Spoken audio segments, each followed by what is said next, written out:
Saviez-vous que le solstice d'hiver, ce moment où la nuit est la plus longue de l'année, est célébré depuis des millénaires par les Perses lors d'une fête appelée Shab Yalda. En persan, Shab signifie nuit, Yalda signifie naissance. Shab Yalda, la nuit de la naissance. Alors vous allez me demander, mais la naissance de quoi? La naissance de la lumière. Et oui, après cette nuit qui est la plus longue de l'année, les jours se rallongent.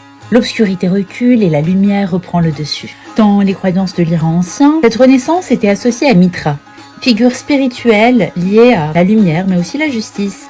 Shab Yalda signifie ainsi la naissance de la lumière au cœur des ténèbres. Alors cette nuit-là, les familles se rassemblent autour d'une table abondante. Fruits, noix, douceur et surtout des couleurs bien précises. On voit beaucoup de rouge.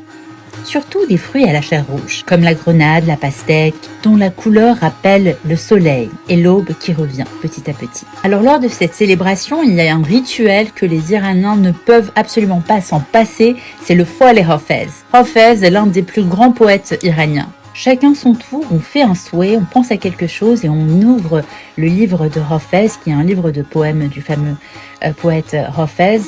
Et ensuite, la réponse, le poème sur lequel on tombe est en quelque sorte une forme de prédiction, une réponse aux interrogations du moment qu'on a. Alors c'est vraiment une réponse symbolique et chacun l'interprète à sa façon. Shab Yalda est une fête si puissante qu'elle a traversé les cultures. Certains historiens estiment que, dans un monde déjà marqué par les célébrations du solstice et de la lumière, les premiers chrétiens d'Orient s'en sont inspirés pour célébrer à leur tour la naissance d'une lumière dans le monde, Jésus.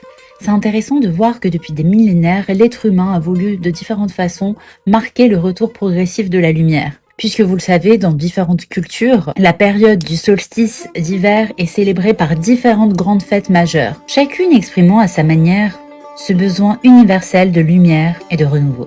Hanouka, Noël, Shab Yalda. Alors aujourd'hui, la plupart de ces rituels et de ces fêtes ont perdu leur dimension religieuse, on est d'accord. Et pourtant, la tradition demeure. Un message ancien toujours vivant. La lumière gagne sur l'obscurité. ریشه بچه ها ریشه خیلی